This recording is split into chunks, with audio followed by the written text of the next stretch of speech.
even more reason why you want to be proactive and really make sure you're getting into pelvic floor therapy right away postpartum, even if your doctor doesn't think it's necessary. You can say, well, I'm 42, this is my second baby, and I had 2 vaginal deliveries, and I know I'm probably going to be perimenopause soon. Like, I want to be prepared for that and in the best possible shape that it can be, so that my menopause is not as unpleasant. Exactly. And you don't even have to wait until after having the baby to get assessed.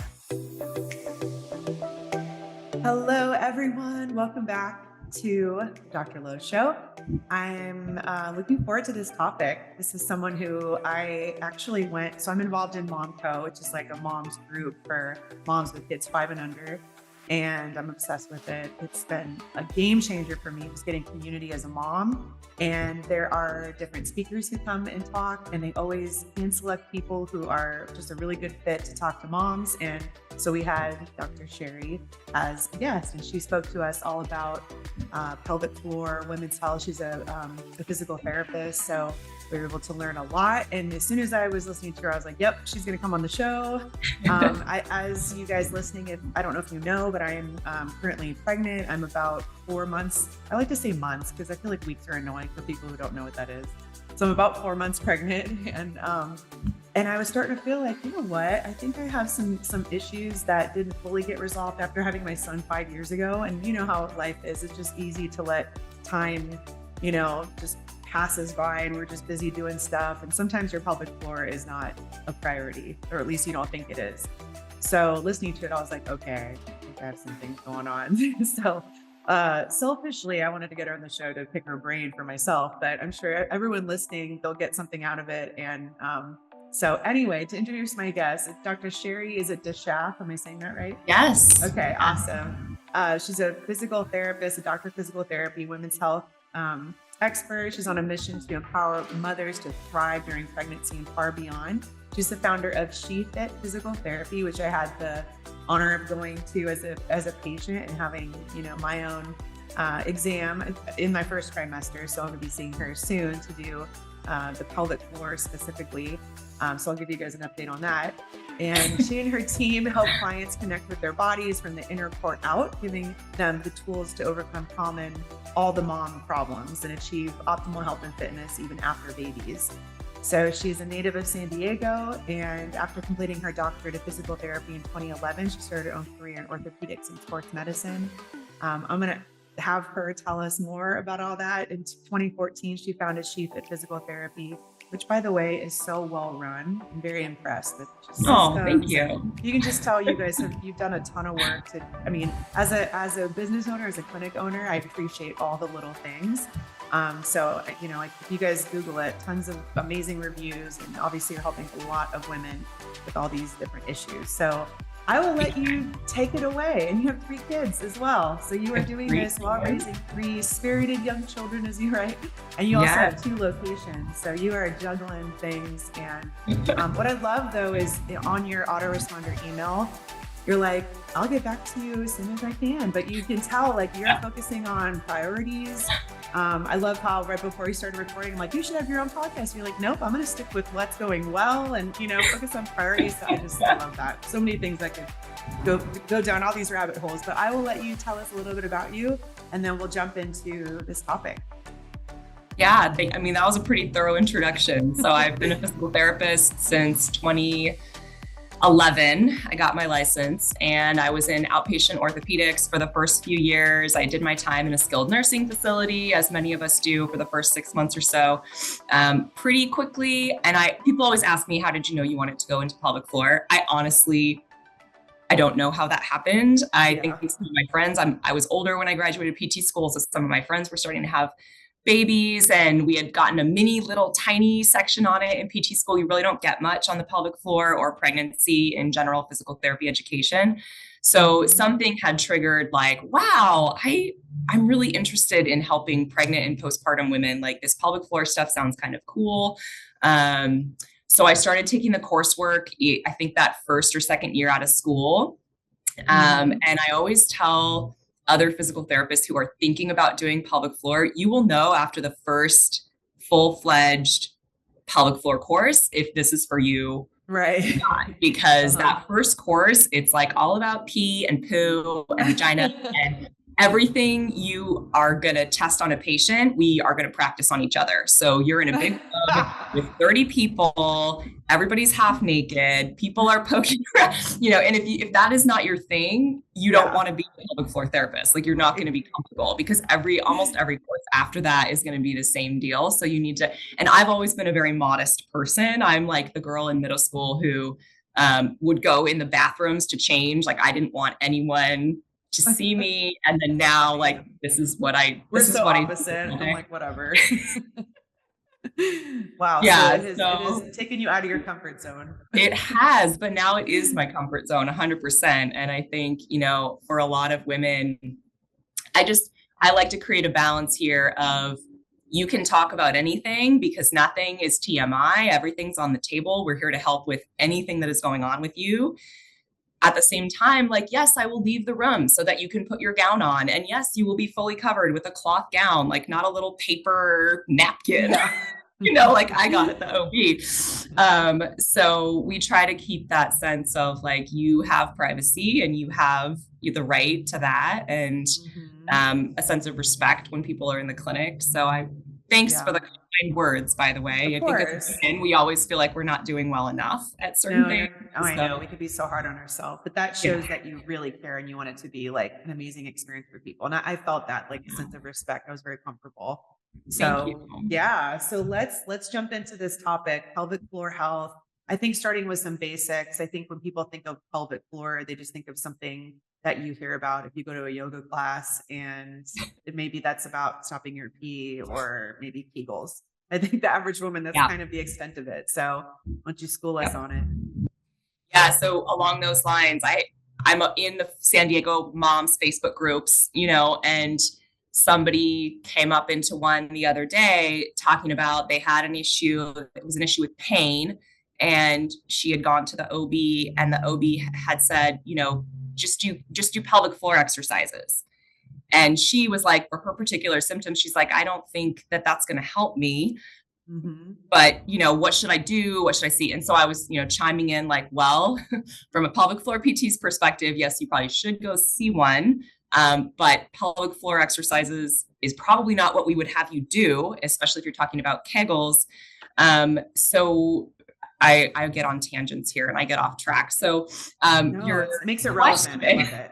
Yeah, was actually like, so what is what is the pelvic floor? You're just the pelvic floor in general. I've kind of thought of it like as a bowl, right? And you have like so it's a group. It's a group of muscles. It's a group of muscles. There's actually roughly 12. It depends on what anatomy textbook you consult, but muscles that sit inside the pelvis. So I know some people are audio, but I've got my little model here. So this, right?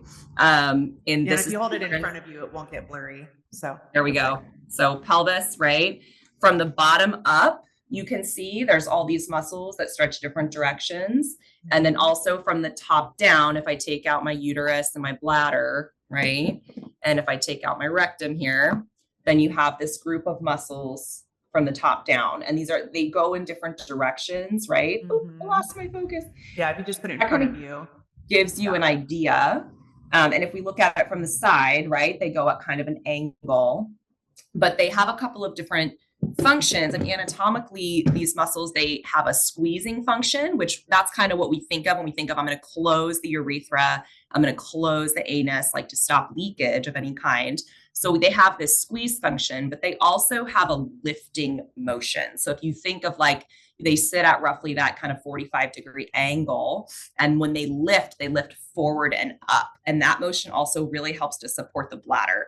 So because they have, there's a variety of different muscles in there, they run in different directions. There's 3 different layers and they have several different capacities of movement.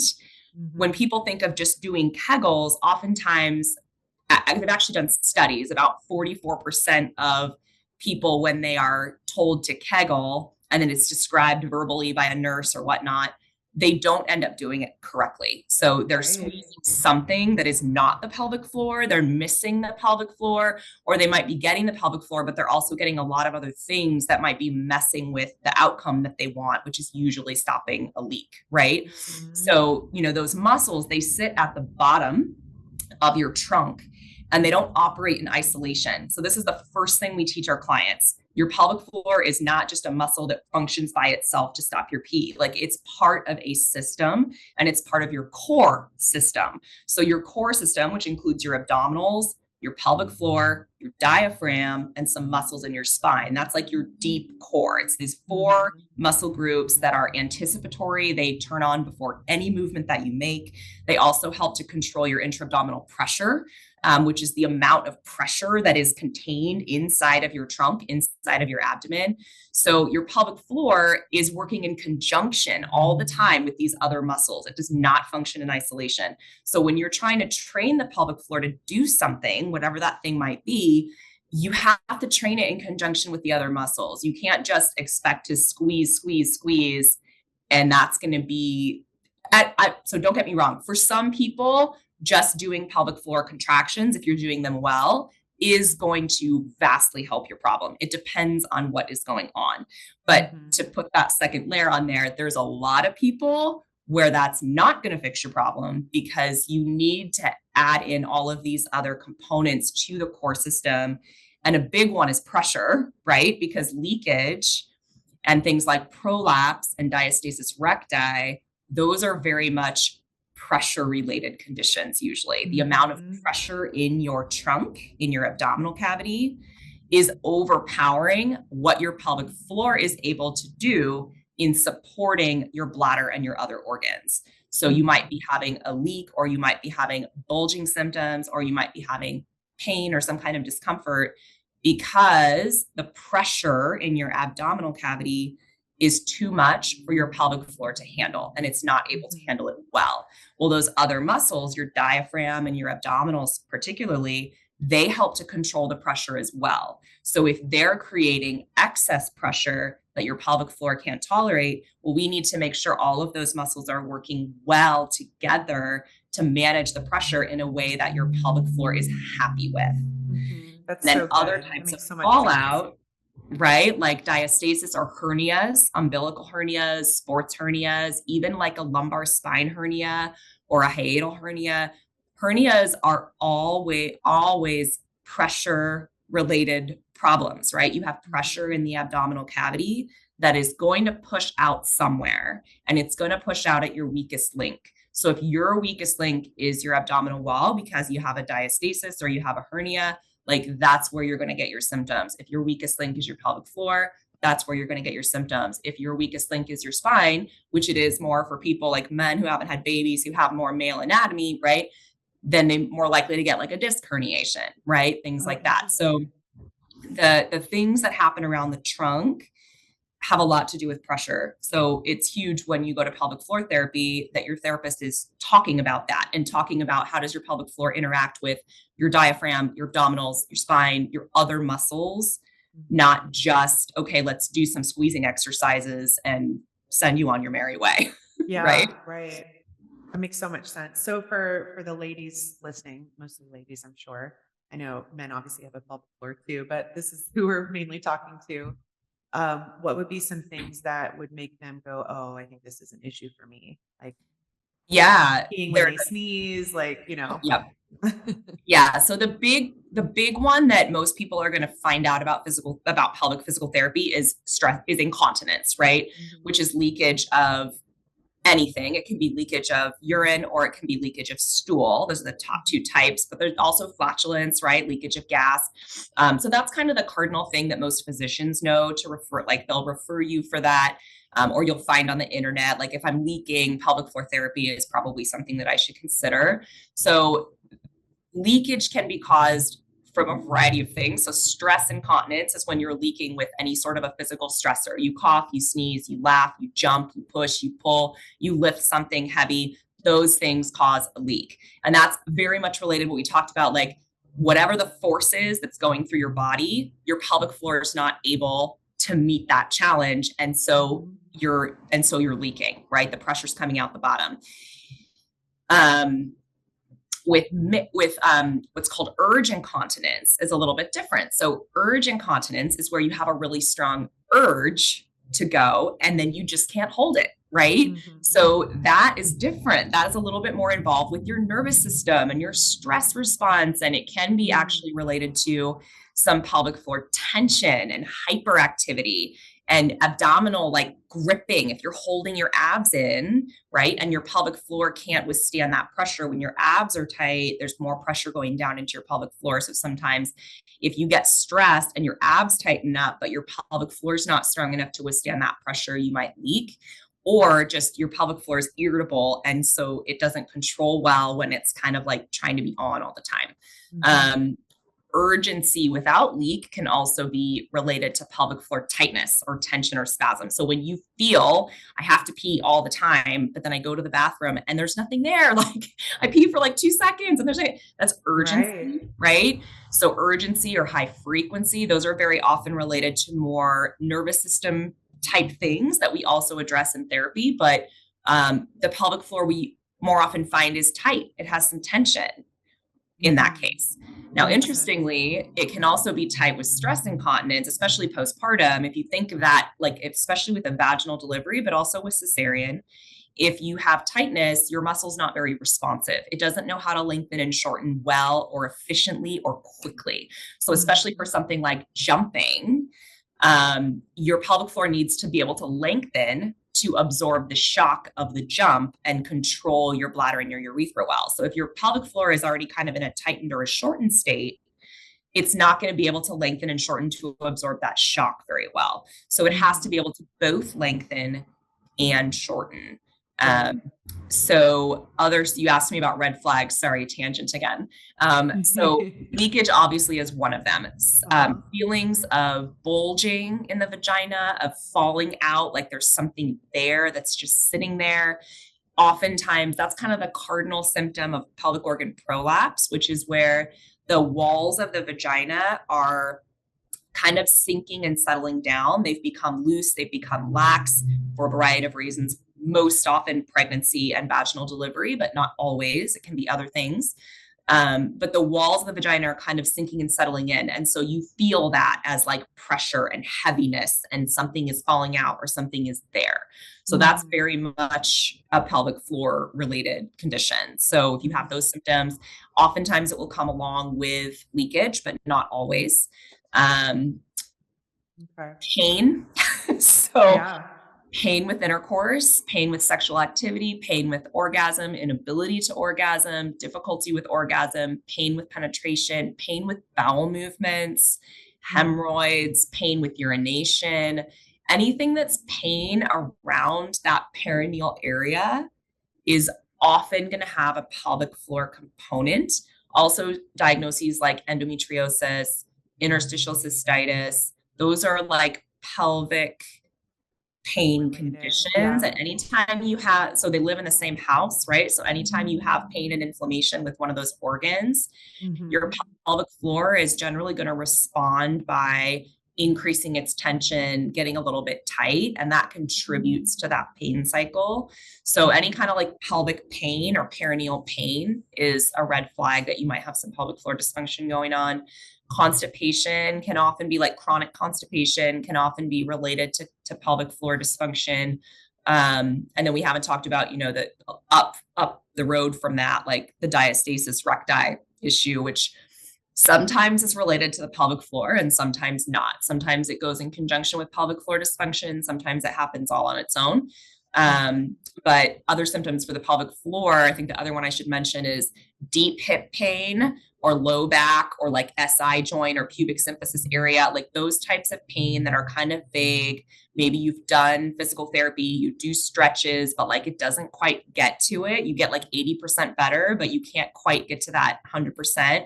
Oftentimes there's a pelvic floor component to that. And like your orthopedic PT doesn't know how to assess it. They don't necessarily know to look for it, although we're trying to change that, right? Where ortho PTs refer to pelvic PT, that'd be great, but they don't always. So if you've got that last little 10, 20% of hip pain, sciatica, low back pain, SI joint pain, pubic symphysis pain, it just won't go away. If you remember, like these muscles sit like inside there, and several of them do connect to your hip. They're hip rotators, your piriformis and your obturator internus that like literally connect to the pelvic floor. And so sometimes you can't really get to those to release them well externally. So we can get to them internally. And those muscles also, because they're stabilizers of the pelvis, they work together with the pelvic floor and the deep core. So if the pelvic floor is weak and not doing its job, the hip joint, the hip muscles around the hip have to work harder, right? So there can be compensation that's happening there that until you get your pelvic floor working 100% or close to it, your hip pain is just going to keep coming back because it's compensating for the fact that your pelvic floor isn't doing what it's supposed to. Right. So they're all players on a team.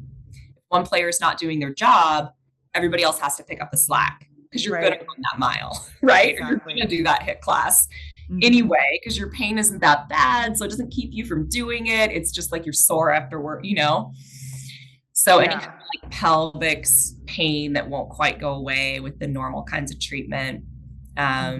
And then for me personally, I have ADHD. I treat a lot of patients with it. It's a big focus that we have with the practice. And with folks who have ADHD or any kind of neurodivergence, there's a higher likelihood of connective tissue kind of issues. So like, like Ehlers-Danlos, hypermobility spectrum disorder, which my doctors are suspecting for me, which makes so much sense. So there's even more of a challenge with that, right? With the ligament laxity, the looser tissues. Yeah. And especially with pregnancy, because you have relaxin in your system then, and relaxin's whole job is to make your pelvis loose, right? For good reason, so that you can have a nice, smooth vaginal delivery.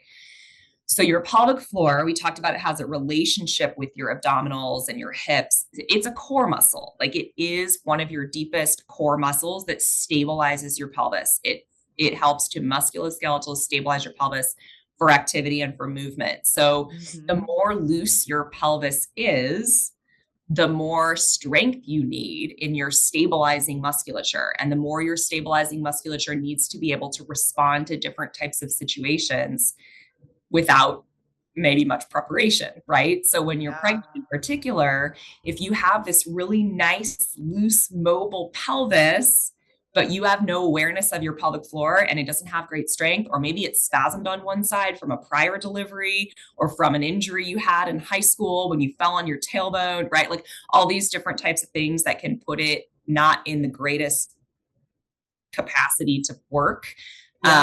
If it can't stabilize your pelvis well, you're very much more going to be at risk for SI joint pain, for sciatica, for pubic symphysis dysfunction, for all of those things that we traditionally relate kind of to that looseness anyway. Your pelvic floor needs to be able to pick up a little bit more slack if genetically you're a little bit looser. And the other thing that we do see with the connective tissue disorders is when you're genetically a more mobile person, you are going to have a higher risk for things like pelvic organ prolapse and diastasis recti, because those are stretching of the tissue, where the tissue gets stretched out. And with normal genetics and in that nice typical age range for pregnancy, your elasticity is going to be able to like bring those things back in at a pretty normal pace postpartum. When you're genetically more predisposed to more stretchy connective tissue, your tissues aren't necessarily going to go back at the same rate or to the same degree as another person. So you can always look for pelvic organ prolapse. The newer research is showing that there's huge family history components. So like if your mom and your aunt and your grandma all had to have surgery for prolapse, like you want to be very proactive about preventing that for yourself, because you're. And I would also say, to, if that is the case, to get further things checked, like maybe EDS or HSV or something like that is an issue.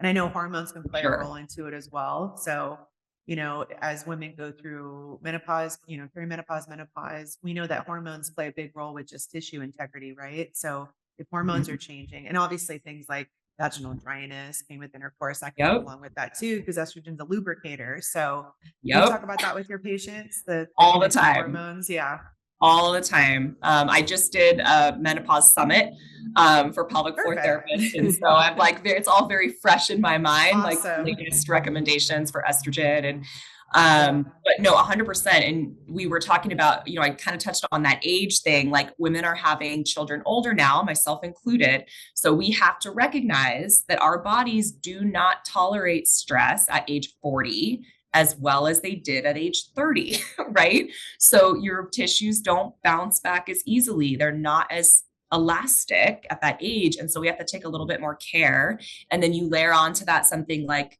Ehlers-Danlos or a connective tissue disorder, and you layer onto that, well, maybe when they get pregnant, they're already starting to shift into that perimenopause state and they don't have as good estrogen. And then you're going into the postpartum phase where your estrogen is really low, and that can 100% contribute to the tissue not healing as well, to your muscle bulk not being as good.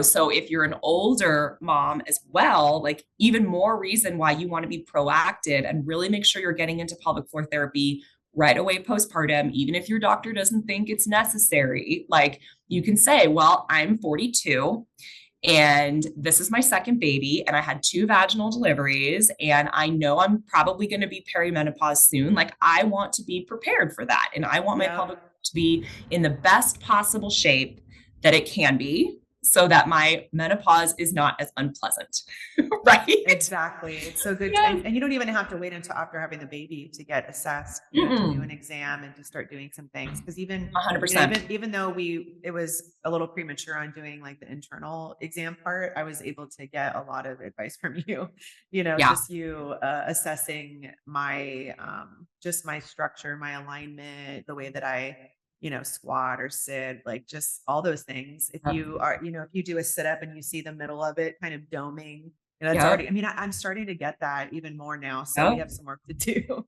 I'm like, it's crazy. I'm only 4 months, but I see that. And, I know there's a lot to unpack with that, but breathing is a big thing. I know you talk a lot about the importance of, breathing correctly. And, I talk about it with patients, like when you have a bowel movement, don't just strain and push, like actually exhale 100%. as that's coming down. And you give people tips on if you're going to pick up something heavy. Actually, I'd love to know that. That's a really helpful, practical tool. So if you are going to pick up something heavy, how can you prepare for that? Yeah. So there's a couple different cute terms for it. Blow before you go and the knack are kind of like the pelvic PT, like I love it. Blow before you go. Yeah. So tell us about blow before you go. We talked about how the diaphragm and the pelvic floor work together, right? So generally speaking, when you exhale, your diaphragm goes up, right, to help empty the lungs. It's pushing the air out by going up. Your pelvic floor and your abdominals should follow that. So that's their phase of like concentric contraction where they're the strongest. They're actively kind of moving up and in. So to use that exhale, layered on top of that, you're going to put your pelvic floor contraction and your gentle core contraction to bolster those muscles even a little bit more. And you're going to use that exhale with the engagement of the deep core and the pelvic floor to help everything be the strongest and most active when you do something that loads your system. If you lift something, if you push something, if you are going to do anything that loads or strains your core, and particularly if you're having a symptom, if you're having a leak, if you're feeling pressure, if you are, having back pain, like anything that's a symptom, place that exhale and that nice pelvic floor and core engagement when you're doing that thing, like to prepare for it and to carry you through it, to help your core be engaged. The other thing the exhale does is it mitigates the pressure, right? So when we breath hold, that creates the most amount of pressure to down, like on your pelvic floor and also out on your abs. And our body is designed to use intra-abdominal pressure for stability. It can use it for stability, which is why sometimes if you're like an Olympic lifter or if you're lifting really heavy weights, they will coach you to hold your breath. It's a valid way to get more stability in your spine, but it's not the best way to get it like 100 times a day, right? So it should be for like your maximum lifts, not for like closing the trunk of your car or lifting the stroller in and out 8 times a day or picking your baby up, or like you should be breathing with all of those things and using a more dynamic, healthy, low pressure way to stabilize. So the exhale helps to like kind of let some pressure out of the system, right? Which is going to mitigate those pressure related symptoms like leaks, bulging, diastasis, back pain, things like that. So when Exactly. that's actually great. So we talked about that. You talked about the, pushing to go to the bathroom, and I said, oh, I gotta say. So that exhale, with pushing is also so important, because when we see you prenatally, which most of our clients don't hear about us till postnatal and they have a problem, but we Right. would far prefer to see you prenatally so that we can teach you all of these things. And we also do a lot of birth prep stuff. Like, we help you prepare for pushing if you're Oh my planning a gosh, I vaginal need that. I delivery, didn't do any of so that that with my first. Yeah. no, so you can push more effectively, right? And one of the biggest things you can do when you're pregnant, the only other time in your life that you are supposed to bear down and relax your pelvic floor, like create pressure in the abdomen and relax your pelvic floor, is during a bowel movement. That's the only other time that that happens besides delivering a baby. So any other time, we want you bracing your pelvic floor when you do something that's hard, because we don't want you to leak. You don't want to leak. So that's what it's designed to do. So a lot of people have trouble figuring out, well, how do I bear down and turn on my abs and push and relax my pelvic floor? So we do coaching with that with people. Like, we practice, we put a finger in your vagina and we say, okay, now push. And we tell you, okay, this is what I feel. Your pelvic floor is tightening. This looks beautiful. You're able to relax your pelvic floor, or it's tightening. Let's work on this a little bit. Let's do some cueing. Let's try some different positions. Because for some people, it's easier in side lying than it is on their back. For some people, it's easier on hands and knees. And for some people, they do get the best push on their back. So it's just nice information going into delivery. Where are you most effective at pushing and letting your pelvic floor get out of the way of your baby, so that you're most efficient? But also, we want you to kind of like be able to practice that too at home, so that you know what you're supposed to be doing, particularly if you have an epidural and you have an epidural where you can't necessarily feel as well your pushing technique. It's nice to already know, like, hey, I got this. I know how to do this. I know that when I push this way and I think of these things, my pelvic floor is going to relax and get out of the way, and my push is going to be really strong and efficient. Even though I can't feel it, I'm confident that it's happening, right? Mm-hmm. So we kind of prepare you that way for pushing. And your bowel movements during pregnancy are really the best time to practice that. I mean, we don't want you straining and pushing really hard anyway, Yeah. right? Because pressure is not great for your pelvic floor when you're pregnant. But if you're having a bowel movement, that's when you want to notice, like, okay, what is this motor pattern that I'm using? How am I getting my pelvic floor to relax as I'm pushing? Because that's what you're going to need to do during a vaginal delivery as well. So we do a Right. lot of stuff, pregnancy for birth prep, but also, like you mentioned, like, we want to stay ahead of the game. And I talk to this a lot about my clients who, like, well, I had some back pain, but I feel good because I'm really strong. I go to the gym, I work out, and as long as I do that, my back feels good. We want to stay ahead of, in pregnancy, your body changes a lot, right? Your core changes a lot, the load on your spine, the load on your abdomen, like, things just change. They have to when you're pregnant. And so we want your strength to stay ahead of that. And we want to make sure that we're tailoring your program for any weaknesses that you have, so that you're staying ahead of your pain, versus you get to 28 weeks and now you start having pain, and now we can still help, but we're playing catch up, right? So we'd Right. rather you be really prepared and be able to spend that whole first half of your pregnancy getting your body in really great shape to be able to tolerate the second half of pregnancy and not Right. have any symptoms. Mm-hmm. One thing So I we want to see a make lot of sure. clients, Oh, go ahead. sorry, we see a lot of clients where they come in postpartum and they've had all these issues. And I'm like, well, I wish you would have come in and seen us when they were pregnant. Like, I didn't know about you then, right? So then they're like, well, I'm definitely coming to see you when I'm pregnant on the next one. So then they come in their second pregnancy, and we're able to help them have such a more comfortable, confident, active pregnancy, because of all the things we can teach you, right? Like, when you're pregnant, to avoid In a those whole types of different things. experience. Yeah. A whole different. And Mhm. also, it's never too late, right? So for the ladies listening, they're like, No. oh, well, I am, 60 and I had a kid, 30 years ago. It's not Yeah. too late. There's always something you can do to help improve this area. And also, you talked about Never too late. weightlifters. So important, anyone who's doing a lot of strength training, to make sure the pelvic floor health is really being considered, because there's more of a likelihood of things like you said, hernias and probably prolapse if things aren't done correctly. I want to touch real quick on those ladies who have C-sections, because I think Yeah. there's an assumption that, oh, I had a C-section, so it didn't affect my pelvic floor. So what would you say to that? Yeah. That is unfortunately an incorrect assumption. Yeah. You do have lower risk for certain things, for sure, because you had a C-section. You also have some risk for other things that our vaginal delivery folks don't have, so it's just different, but it's a major surgery and they cut through, your abdominal wall all the way to your uterus. And I think the biggest couple of things that we see from that, one of them is scar tissue, right? So they're cutting through like 8 or 9 layers of tissue, soft tissue. And so some people scar really nicely and well, and their scar heals great, and they never have any issues with their scar.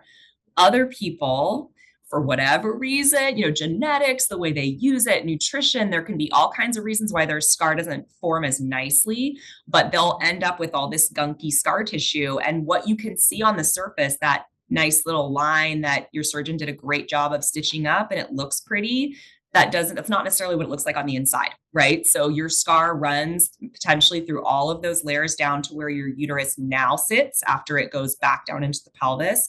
And so scar tissue can cause pulling, right? So it can pull in one direction or another that can cause your pelvis to not be so stable, like when you're doing things like running or like just day-to-day activities. If your scar is pulling on one side of your pelvis or pulling on your uterus or pulling on your abdominal wall, that can cause some pain down the road, especially when you get into Right. higher level activities.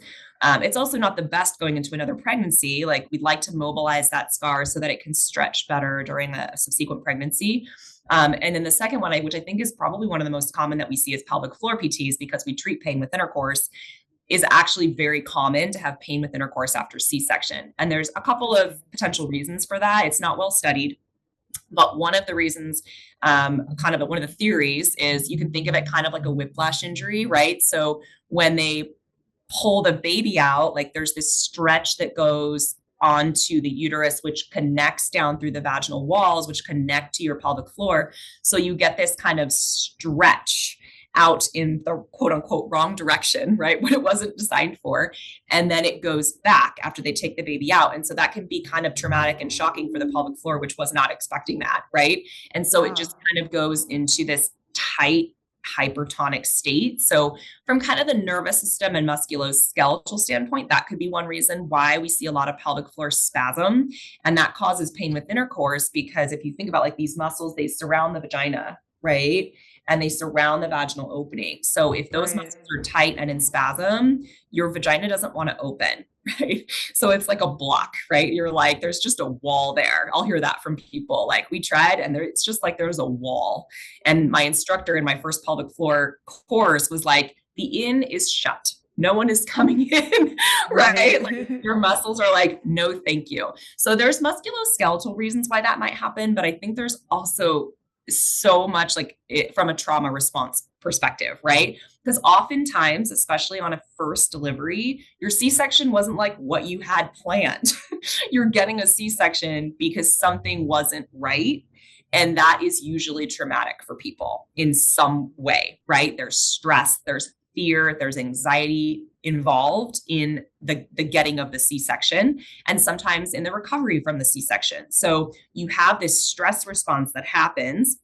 And we know that the pelvic floor, similar to like your upper traps, is going to respond to stress, to emotional stress. It tends to tighten and get angry when there is stress. And so if you've had this traumatic birth experience ending in the C-section, that's another reason why your pelvic floor might be really like in a very high guarding state, and it has not let that go.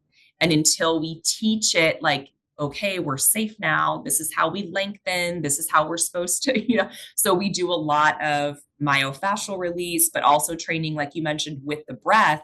That's one of the best ways we can tap into that normal lengthening and shortening pattern that the pelvic floor is supposed to have, is by teaching people again, okay, how do I feel that this is lengthening when I breathe versus shortening? And using, the breath, as you know, is also very related to your cognitive and emotional and psychological and just your systemic ways to reduce the amount of stress response you're having. The breath is huge for that. So we use that a lot in those types of scenarios.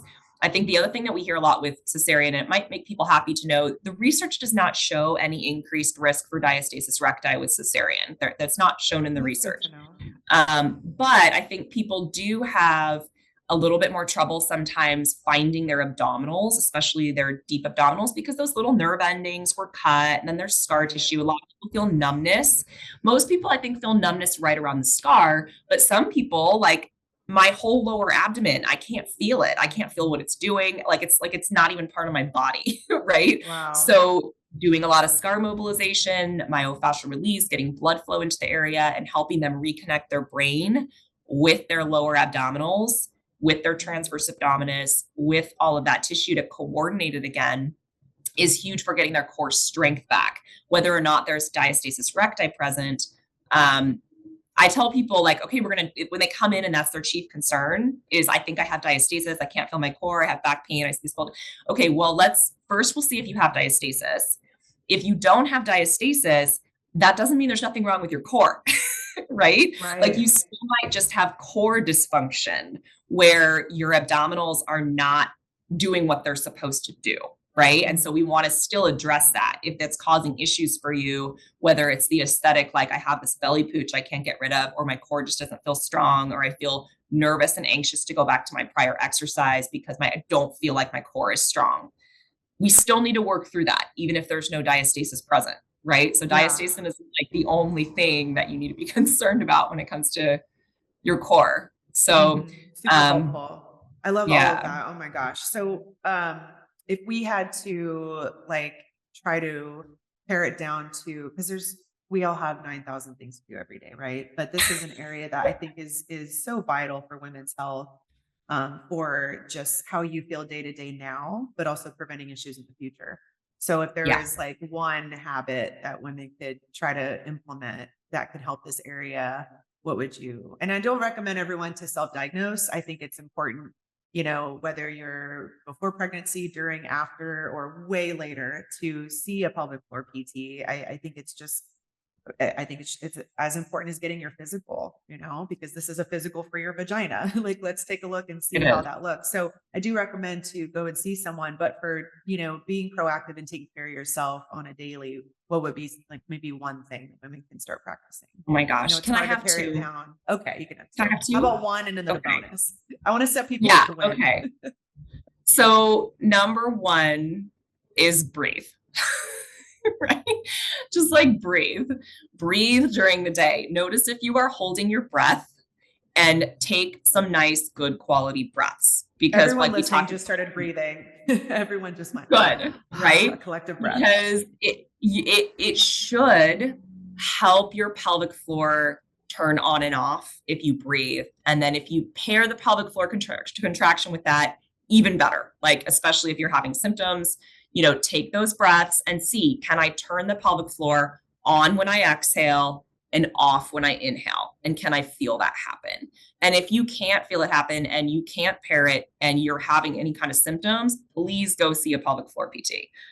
Because again, this is longevity, right? So you may not be having symptoms now, but when you hit perimenopause and menopause, you might start having those, right? So just get ahead of it. So I think breathing, and also with all the stress stuff we talked about, and with not having the abdominal muscles guarding, if you've got any of those C-section type thing, breathing is it's what we start with everybody, is breathing throughout the day, using your breath when you do things, also using it to let kind of your stress out of your system. So my number one, if I had to pick one, would be breathing. My number two would be exercise, right? So I think so many moms, especially, we put this on the back burner for a variety of reasons. Like, I don't have time. It's not a priority. I can't do what I want to do. And therefore I'm not going to do anything at all. I'll wait until I'm done having kids and then I'll worry about it. Like,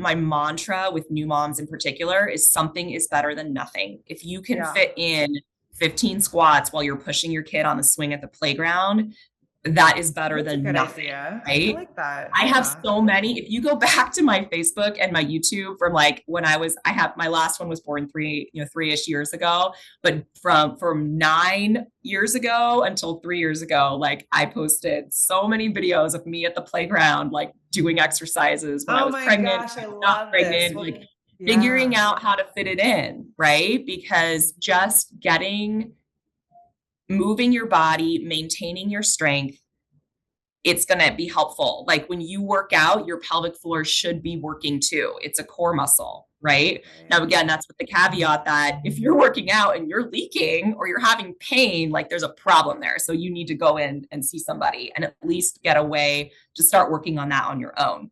If you don't want to do pelvic floor therapy, at least get some homework so that you can start addressing it, because waiting till you're done having kids can potentially put you in a much worse place when you're done having kids. If you rehab this between your pregnancies, you're going to feel so much better in your pregnancies, and you're going to be at a better place when you're done having kids than you would be if you're just like, I'm just going to wait. Like it's not a great strategy to wait until you're done having kids to address this stuff. I love it. This is so good. So good. So for the ladies listening or watching this and they're like, I'm obsessed with her, I want to keep seeing what she's doing.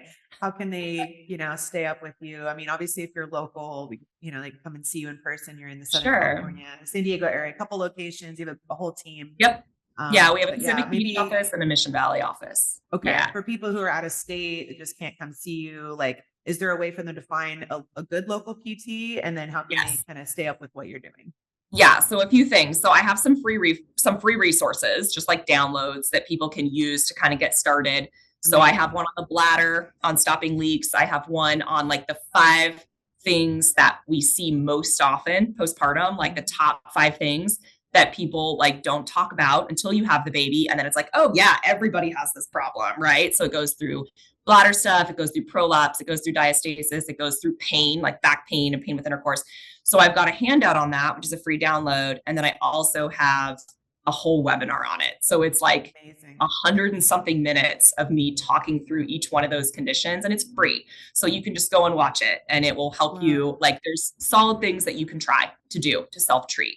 So that's the first thing I tell everyone, like, hey, if you're not quite ready to do pelvic PT, like please go watch this webinar. And then you can decide, right? Or if you're out of state, for example, it'll give you a lot of helpful tips and things for you to, if you do go see someone, like it'll give you questions to ask them. It'll kind of give you a sense of like, okay, what is this pelvic PT like? Know what they're talking about? Equal, right? Yeah, they may not. Because I've been doing this for over 10 years, and I've taken a lot of Con Ed, and I like to think I stay like, for prenatal and postnatal, that is my niche, right? So I try to stay at the top of the education on those topics. There's other specialties that maybe I'm not the best person to ask for, but prenatal, postnatal, like that's my jam. So, those things you can put them in the show notes maybe, but they're put a link for all Facebook and my Instagram, like, what's it called? The link tree or whatever, those downloads, you can access all of them on there. So my Instagram is at SheFit PT. Okay. Pretty easy. Our website is shefitpt.com. If you're local in San Diego, you can call the office, go to the website, email me, Sheri at shefitpt.com. I'm happy to chat via email, answer questions. And is there some sort of database to find someone that's good near you, or do you just look, kind of Google it and do some interviewing? Okay. So, there's a couple of great directories. One of them is pelvicguru.com, and that's actually an international directory. So it's the Global Pelvic Health Alliance membership, which if you work with pelvic health, any type of provider, physician, nurse, midwife, pelvic floor PT, OT, like you can be part of that directory if you're in that organization. So pelvicguru.com is their directory. I like that one. And then the APTA, which is the American Physical Therapy Association, they have a directory, and the website is like more convoluted, so I can never remember it. But if you Google APTA pelvic health section, like you'll get to it, and there's a directory there. There's also, I think it's pelvicrehab.com, which is Herman and Wallace. They are, aside from the APTA, the biggest educator for pelvic floor PTs. They have a directory as well, and that's Herman and Wallace. I believe it's pelvicrehab.com. So those are good places to start. I think one thing to be aware of if you're looking for a pelvic floor PT, when you call, so our field is exploding, which is great. Like there's lots of newer pelvic floor providers out there. But if you go and see someone and after a few visits, like you feel like you're not getting what you need, like it feels kind of simplistic and you don't feel like you're getting a lot or you're not getting past a certain point, don't hesitate to try a different provider because there are a lot of new pelvic floor PTs out there that just don't have the depth potentially of experience and education for what you need, right? For sure. So I know there's clinics, a lot of clinics in San Diego where they have a pelvic PT, but they've maybe taken like one course. So they might not be the best person for someone who's really complicated or more complicated case, right?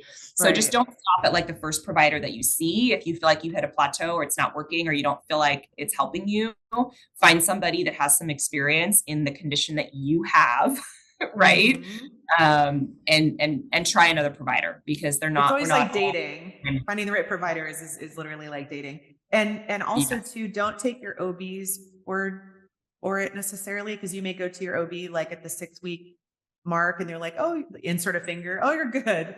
You can have sex now. It's like, that's literally how basic my post, delivery exam was. And then I went to a pelvic floor PT before I ever met you and got like, a full hour exam, that all of that kind of stuff. So it's very different. So your OB and your midwife, they're trained to keep you medically safe, keep you and baby alive, get you through the pregnancy, make sure everybody is like alive and sustained, right? This just isn't what they do. Like they don't do rehab. That's not what physicians are trained for. So unfortunately, it's not standard of care to get postpartum rehab. It should be, but it's not. So a lot of times, OBs, I think now the younger ones are much more like aware potentially of what we do and like how beneficial it can be.